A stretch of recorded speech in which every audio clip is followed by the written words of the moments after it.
จะเห็นว่าสาคูเริ่มลอยขึ้นมาแล้วนะคะรอให้เขาเดือดสักครู่ค่ะจะได้สุกทั่วถึงบางทีข้างนอกสุกข้างในจะเป็นไตๆอยู่อะไรเงี้ยค่ะปล่อยสักครู่นึง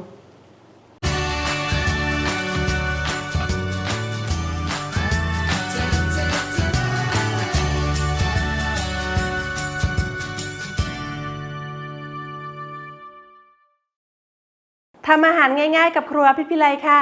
วันนี้ก็มีเมนูขนมหวานมาฝากนะคะเป็นเมนูสาคูบัวลอยมะพร้าวอ่อนสูตรนี้นะคะไว้ทำใส่บาตรทำบุญช่วงปีใหม่ได้เลยเดี๋ยวเราไปดูส่วนผสมกันเลยค่ะส่วนผสมของสาคูบัวลอยมะพร้าวอ่อนค่ะก็จะมีเม็ดสาคูสีขาวสาคูเม็ดสีเขียวนะคะจะเป็นแบบใบเตยงาขาวคั่วน้ำตาลมะพร้าวใบเตยมีเกลือหัวกะทิน้ำมะพร้าวสดเนื้อมะพร้าวอ่อนส่วนผสมก็มีแค่นี้เดี๋ยวเราไปทำกันเลยค่ะเตรียมน้ำสะอาดแล้วก็กระชอนนะคะเอาเม็ดสาคูลงไปล้างน้ำค่ะล้างจนแบบว่าใสเลยนะคะไม่มีฝุ่นแป้งแล้วค่ะเขย่าขึ้นลงให้เสด็จน้ำแล้วก็ใส่ถ้วยพักไว้ก่อนค่ะใส่ถ้วยแล้วก็พักไว้ประมาณสัก15 นาทีค่อยนวดแป้งค่ะเม็ดสีเขียวก็ทำเหมือนกันเลยค่ะล้างน้ำก่อน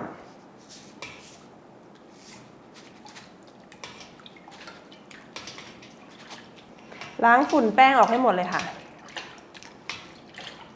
เขย่าให้เสด็จน้ำแล้วก็เทใส่ถ้วยไว้ก่อน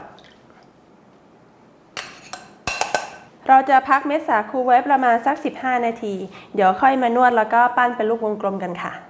ระหว่างที่เราพักสาคูก็จะมาทำน้ำกะทิกันค่ะเตรียมหม้อค่ะใส่น้ำมะพร้าวลงไปค่ะเป็นน้ำมะพร้าวอ่อนนะคะ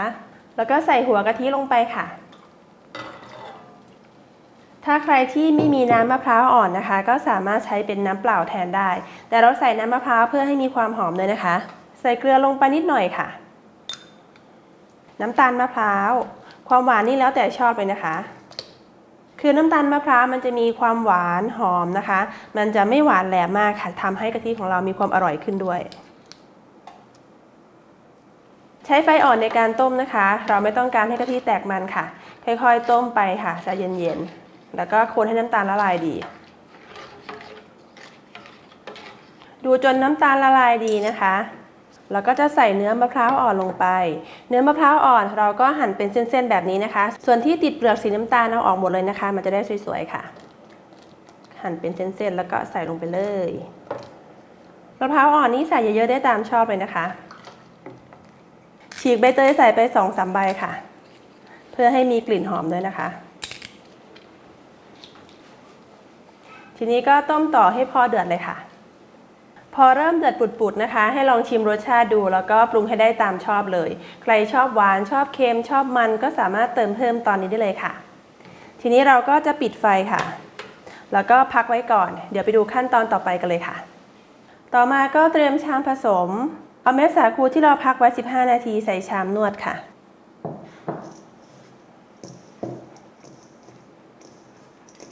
ถ้ามันแห้งเกินไปก็สามารถเติมน้ำเพิ่มได้นะคะอันนี้เราจะปั้นเป็นลูกกลมๆค่ะขนาดเล็กใหญ่นี้แล้วแต่เราชอบเลย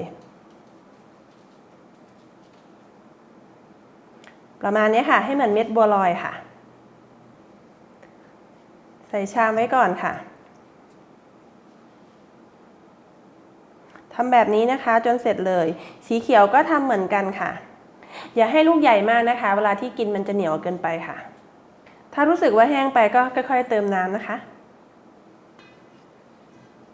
ใส่เป็นถุงมือปั้นนะคะมันจะปั้นได้ง่ายกว่าค่ะเพราะว่าไม่ติดมือแล้วก็บีบแบบนี้ได้เลยนี่ค่ะมันจะง่ายไม่ติดมือถ้ากลัวติดกันก็โรยแป้งไว้ได้นะคะจะได้ไม่ติดกัน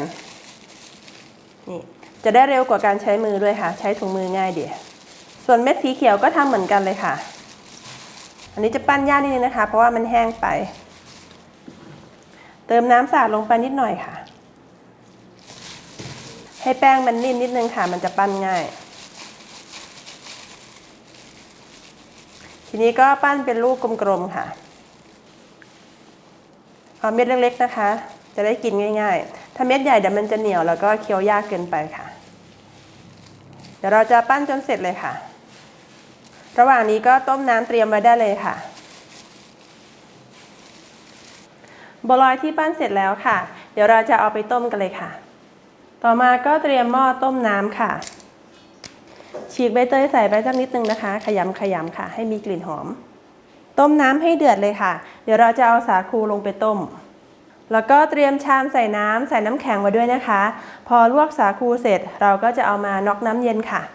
พอน้ำเดือดแล้วเราก็สาคูใส่ลงไปต้มเลยค่ะค่อยๆใส่ค่ะมันจะได้ไม่ติดกันระวังน้ำกระเด็นใส่ด้วยนะคะ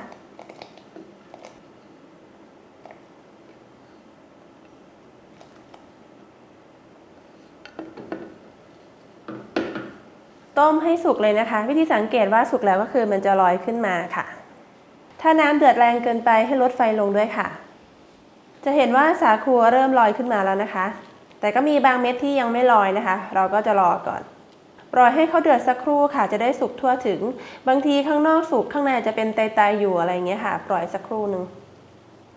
นี่อันนี้เราปล่อยให้เดือดสักครู่นะคะประมาณ 1-2 นาทีค่ะก็จะเห็นว่ารูปมันกลมโตแบบนี้เลยเนี่ยค่ะแล้วก็ดูนิ่มๆตักขึ้นเลยแช่น้ำเย็นไว้นะคะ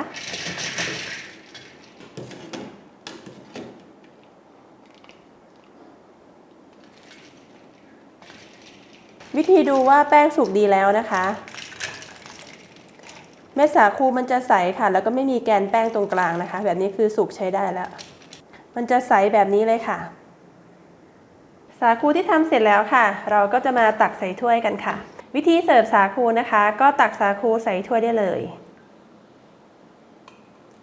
เราจะไม่ได้เอาเม็ดสาคูแช่ในหม้อกะทินะคะไม่งั้นมันจะอืดแล้วก็บวมน้ำได้ค่ะถ้าใครจะทานเลยก็จะใส่เลยก็ได้แต่ถ้ายังไม่ทานนะคะหรือว่าไม่รู้จะทานตอนไหนก็ยังไม่ต้องใส่หม้อค่ะก็คือให้ตักใส่ถ้วยแบบนี้แล้วก็ราดกะทิเอาค่ะ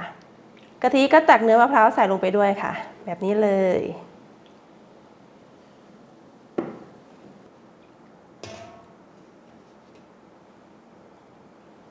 เวลาที่จะกินนะคะก็โรยด้วยงาขาวคั่วค่ะ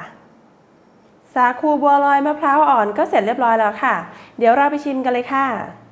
ใส่งาขาวคั่วหอมๆได้เลยนะคะมันจะมีกลิ่นงาขึ้นมาก่อนเลย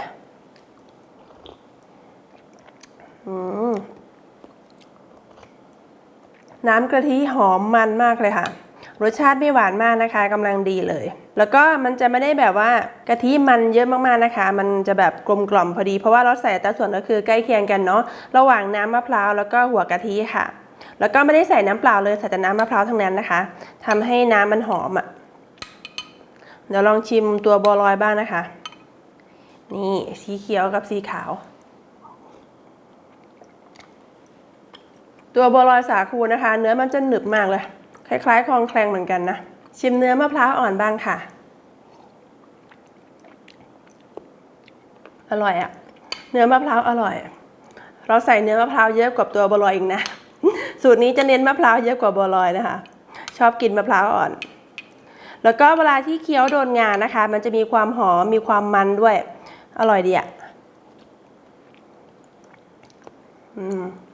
มันมีอะไรให้เคี้ยวคือตัวบัวลอยมันจะหนึบๆนะคะเวลาที่กินกับน้ำเนี่ยมันจะแบบมีอะไรให้เคี้ยวตลอดเวลาเลยอร่อยเข้ากันมากๆใครที่ชอบกินเมนูนี้หรือว่าอยากทำไว้ใส่บาตรทำบุญหรือว่าไว้กินช่วงปีใหม่ก็ลองทำได้เลยค่ะฝากกดไลค์กดแชร์กดติดตามให้ด้วยแล้วเจอกันใหม่คลิปหน้าสวัสดีค่ะ